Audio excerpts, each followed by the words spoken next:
40 ఏళ్లు దాటిన మహిళల్లో క్రమక్రమంగా మజిల్ లాస్, ఎముకల సాంద్రత తగ్గడం లాంటివి కనిపిస్తూ ఉంటాయి. మెనోపాజ్కి చేరుకునేసరికి ఈ సమస్య మరింత పెరుగుతుంది.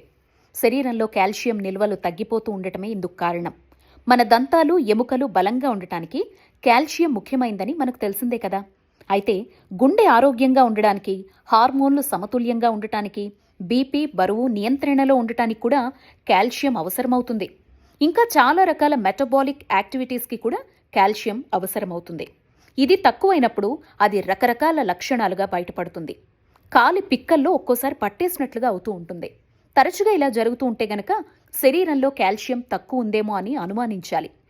పిక్కల్లో స్పాజ్మ్ రావడానికి ఇతర కారణాలు కూడా ఉన్నప్పటికీ కాల్షియం లోపం ఉందో లేదో తేల్చుకోవడం మాత్రం అవసరం. చిన్న దెబ్బ తగిలినా ఎముక ఫ్రాక్చర్ అయినట్లు కనిపిస్తే కాల్షియం తక్కువ ఉన్నట్లే.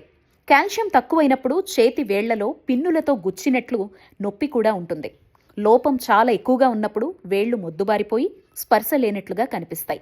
టాబ్లెట్లు సక్రమంగా వేసుకున్నా, లైఫ్ స్టైల్ బాగున్నా తరచూ బీపీ పెరుగుతూ కంట్రోల్లో లేకపోతే కాల్షియం లోపించిందేమో అనుమానించాలి. కాల్షియం లోపం ఉన్నప్పుడు బరువు తగ్గిపోతారు అని కూడా అధ్యయనాలంటున్నాయి. అంతేకాకుండా గుండె కొట్టుకునే వేగం అసాధారణంగా ఉంటుంది. చేతుల్లో గాని, కాళ్లలో గాని వేళ్ల గోర్లు చిట్లుతూ ఉంటే కాల్షియం లోపం ఉన్నట్లుగా భావించాలి.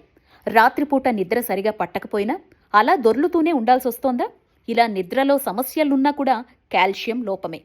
ఈ వీడియో నచ్చితే తప్పకుండా లైక్ చేయండి, షేర్ చేయండి, మన ఛానల్ని సబ్స్క్రైబ్ చేసుకోండి.